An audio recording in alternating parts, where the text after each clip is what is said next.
Tadek is also recognised as a very innovative printmaker, and he made his prints mostly between about a 10-year period from the early 1960s through to the early 70s.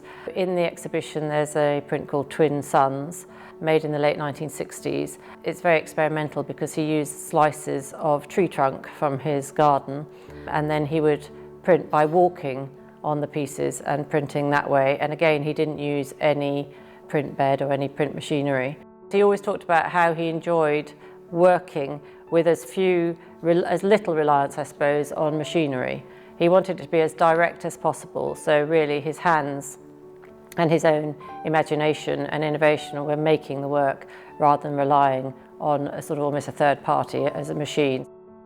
When he was first doing his printmaking, he was working at a home in his house in Bromley, and he didn't have the setup for printing presses. He didn't have a print room as such, so he was working on the kitchen table or in the garden.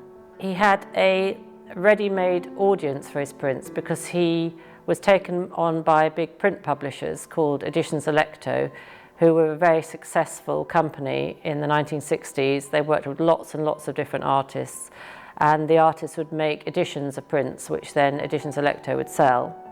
That for him was a very healthy period in his working life, because at the time he was making more money by selling these editions of prints than he was from his textile work, and so for him it was a really important thing for him to do for him and his family, just in terms of earning money.